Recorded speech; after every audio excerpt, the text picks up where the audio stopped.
So Joe Biden has announced that he wants to fully end the war in Afghanistan by September 11th, the 20-year anniversary of 9/11.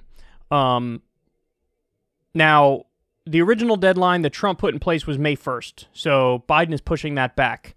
However, Trump's deadline wasn't really a deadline because they were going to still keep troops there, so it wasn't a full withdrawal. According to all the reports, Biden's going to do a full withdrawal by September 11th. Now, I'll believe it when I see it, because there's been a number of times that they've said they're going to do it, and they haven't done it already, meaning Obama said he was going to do it, didn't do it. Trump said he was going to do it, didn't do it. And now Biden's saying he's going to do it. We'll see if he actually follows through. Again, I'll reserve judgment on that front. But the response from the media and the response from the Republican establishment and elements of the Democratic establishment has been absurd. Now, that's actually a good sign, by the way, because then they seem to think he really means it. So, and they're against that. They're against pulling out. So, let me tell you what Lindsey Graham said. This is in The Hill. Lindsey Graham slammed President Biden's plans to fully withdraw all troops from Afghanistan, calling the decision dumber than dirt and devilishly dangerous. Graham issued a statement hours after officials confirmed to The Hill and other news outlets that Biden is expected to announce Wednesday that all troops will be withdrawn from Afghanistan on the 20th anniversary of the 9/11 terrorist attacks that prompted the war. The new deadline, which pushes back the previous deadline of May 1st, was first reported by the Washington Post. Graham slammed Biden's move, saying he canceled an insurance policy against another 9/11. A full withdrawal from Afghanistan is dumber than dirt and devilishly dangerous. President Biden will have, in essence, canceled an insurance policy against another 9/11, Graham said in a statement. A residual counterterrorism force would be an insurance policy against the rise of radical Islam in Afghanistan that could pave the way for another attack against our homeland and our allies. Oh, please, son. Oh, please. So let's go through this. A full withdrawal is dumber than dirt. Why? How? How is it dumber than dirt? Please. Elaborate on that for me. We've been there for 20 years. The original reason we were told we had to go in was to get Osama bin Laden. Don't know if you noticed, son. He's been dead and gone for a long time.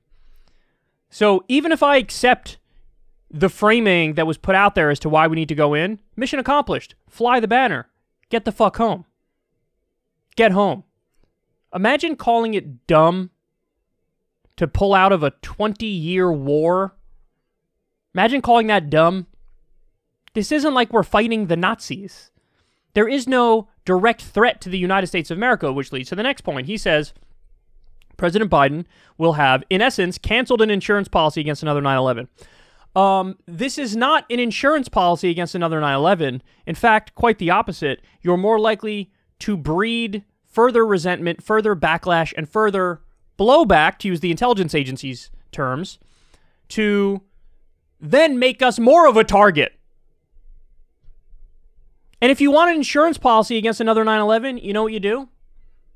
Stop arming and funding Saudi Arabia.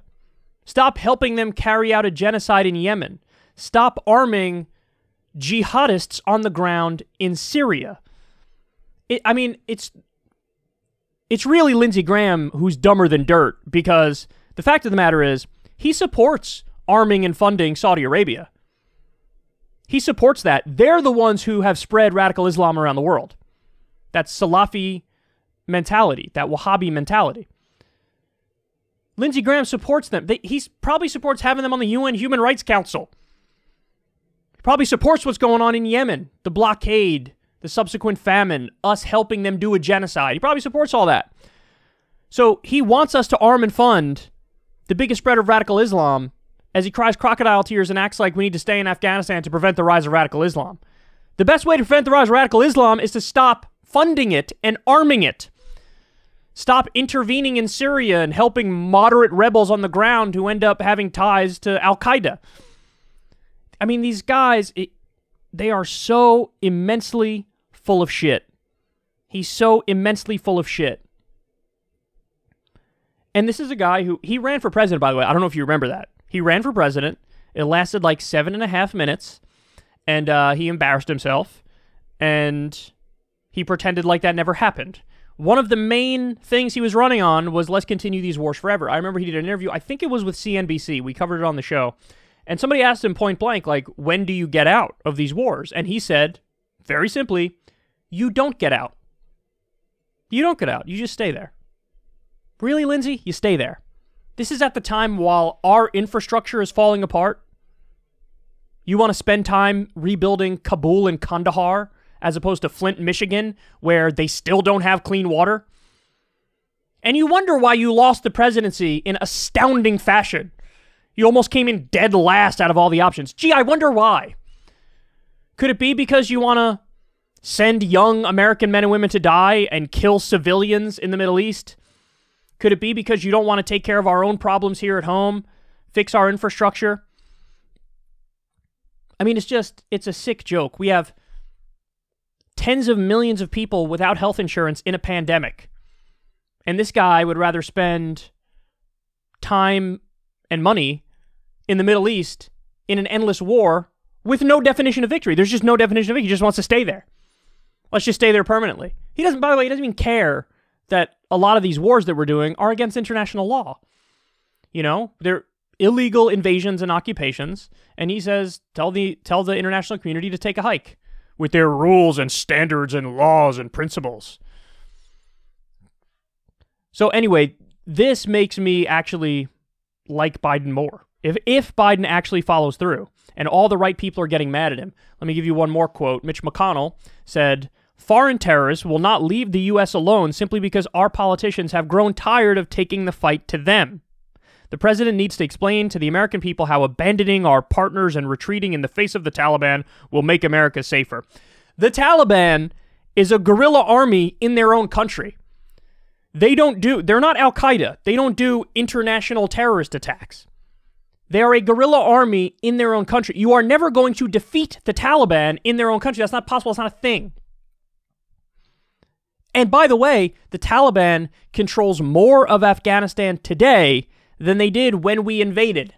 What does that tell you? What does that tell you? All this time, all this effort, all this money, all the lives, and we have nothing to show for it. The exact opposite of what should have happened is what happened. So you inadvertently made the Taliban more powerful. Congratulations. And by the way, these people, Mitch McConnell, Lindsey Graham, have nothing to say about when we bombed a hospital and killed a bunch of civilians. That wasn't that long. It was like 3 years ago or something like that. Nothing to say about that. Nothing to say about that. They have nothing to say about the records of us arming, funding, and propping up warlords to counter the Taliban. And it just so happens the warlords have child sex slaves. And then when our military people blew the whistle on it, they were discharged from the military. We need to stay there because, you know, we have to protect everybody and protect the women and whatnot. That's the new argument a lot of people are using. And so we got to protect them by, like, continuing to bomb hospitals and kill civilians and propping up child sex slave owning warlords. The military-industrial complex is a scourge. This is rank imperialism is what it is. We don't even have a right to be in these countries. It's unacceptable, man. It's unacceptable. And, God, I hope Biden follows through. I really, really hope Biden follows through. We've wasted trillions of dollars, so many lives, and we have absolutely nothing to show for it. And the real reason we're in Iraq has to do with oil and geopolitical control of the region. The reason we're in Afghanistan has to do with trillions of dollars worth of mineral wealth, opium, and control of the region. And also just the military-industrial complex. Smedley Butler said it, war's a racket. A lot of people get rich off of war, and so now war is an industry, war is a business.